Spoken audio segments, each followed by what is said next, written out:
Halo semua, perkenalkan nama saya Gusti Ayu Putumita Kurniadewi.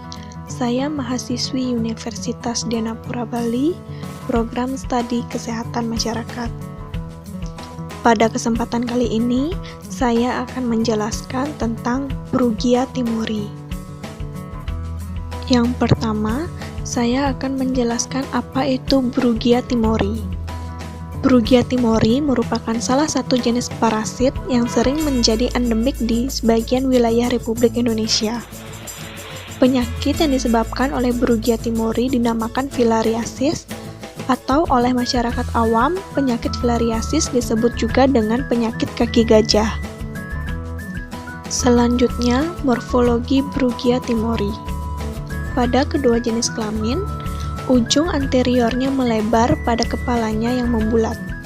Ekornya berbentuk seperti pita dan agak bundar. Pada tiap sisi terdapat 4 papil sirkum oral yang teratur pada bagian luar dan pada bagian dalam berbentuk lingkaran. Esofagus panjangnya kurang lebih 1 mm dengan ujung yang kurang jelas di antara otot dan kelenjar.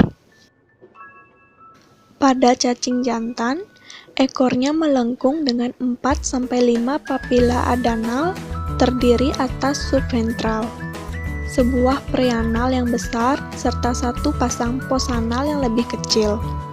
Terdapat pula 1 pasang papila intermediate subventral, serta 1 pasang papila caudal terminal. Pada daerah anus terdapat papila lateral. Spikula tidak sama panjang seperti pada Brugia malayi. Panjangnya yang sebelah kiri 400 mm dan sebelah kanan 142 mm. Berbentuk seperti bulan sabit, gubernaculum 30 x 4 mm. Pada cacing betina, vulva sebelah anterior dari dasar esofagus. Ovejector menyerupai buah pir dengan ukuran 160 x 58 mm. Vagina terletak di samping ovejector berbentuk celah. Ekor panjangnya lebih dari 96 mm, ditumbuhi beberapa kutikulum proses. Selanjutnya, siklus hidup Brugia timori. Pada nomor 1, selama makan darah, nyamuk yang terinfeksi memasukkan larva filaria tahap ketiga ke kulit inang manusia, di mana mereka menembus ke dalam luka gigitan. Pada nomor 2, mereka berkembang menjadi dewasa yang umumnya berada di limfatik. Cacing dewasa mirip dengan Wuchereria pangrovi, tetapi lebih kecil. Cacing betina berukuran panjang 43 hingga 55 mm dengan lebar 130 hingga 170 meter, dan cacing jantan berukuran panjang 13 hingga 23 mm dengan lebar 70 hingga 80 meter.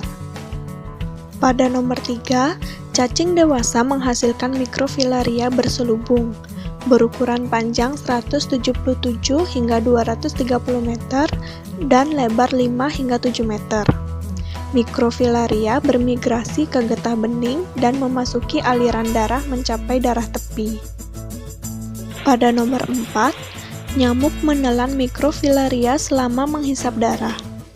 Pada nomor 5, setelah tertelan, mikrofilaria kehilangan selubungnya dan bekerja melalui dinding proventriculus dan bagian jantung usus tengah untuk mencapai otot toraks vektor serangga.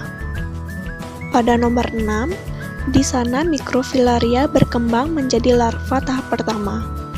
Pada nomor 7, larva tahap pertama selanjutnya berkembang menjadi larva tahap ketiga.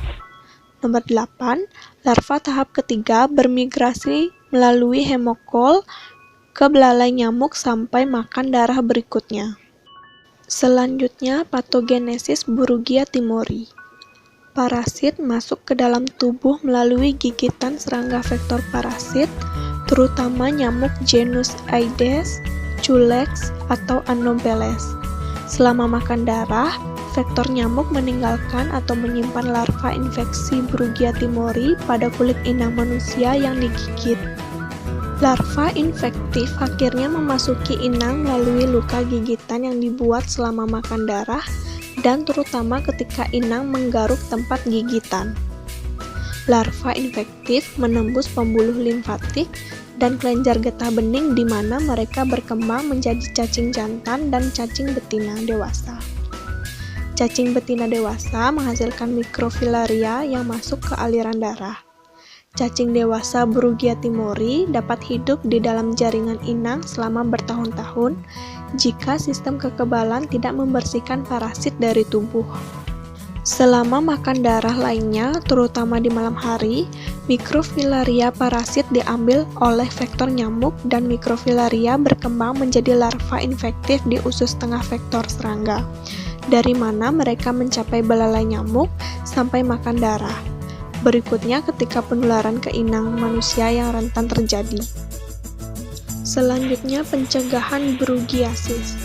Tindakan pencegahan brugiasis sesuai dengan upaya pencegahan pada filariasis Bancrofti, yaitu yang pertama pengobatan penderita, yang kedua pengobatan massal penduduk di daerah endemik, yang ketiga pencegahan pada pendatang dan pemberantasan vektor penular filariasis Malayi.